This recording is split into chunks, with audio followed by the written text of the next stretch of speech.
In news just coming in, NIA officials who are probing the Pathankot terror attacks are now putting together the phone records of roughly 3,000 people who stay at the Pathankot Air Force station. We are getting to hear that computer programmers are using specialized software just to check how many of the people living in Pathankot were in touch with people in Pakistan. Managing Editor TVT and Rahul Kamal joins us for more on this. Rahul, if you could just tell us a little bit more. This is a huge number of people who would be coming under the scanner. Well, Avantika, the investigators have reason to believe that there's a big internal sabotage angle involved. That there were people living inside the Air Force station, or those who had a very good idea of everything that was going on inside the station, who were colluding with the terrorists who helped them get in, who told them about the lay of the land.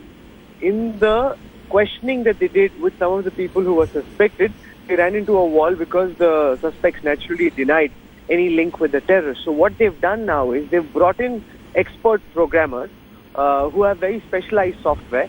They've begun compiling the telephone numbers of all those who lived on the Air Force station, and they're looking at records going back into several months, because if this was a manual process, it will take months to actually crunch this data. But they're using software to be able to very quickly establish how many of these people were in touch with people across the border. So that's the effort being made. Once you narrow down the list of people who were in touch with those across the border, then you can question them with some authority and ask them about the specific calls they made. Because in the initial round of questioning, they weren't making much headway. So therefore, they've brought in programmers from the outside who've now started this process. Remember, they don't have the telephone numbers of every person who was living on the Air Force station. They've asked the Air Force base to cooperate and to provide the numbers. They've got a fair number of telephone records to start off with, and then the process of compiling more, Avantika.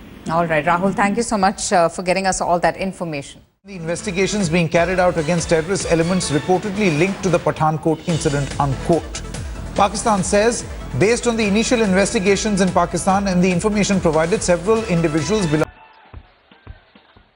to come up on stage from Amita University and present a small token of our appreciation to Mr. Sindhya and the Honourable Minister.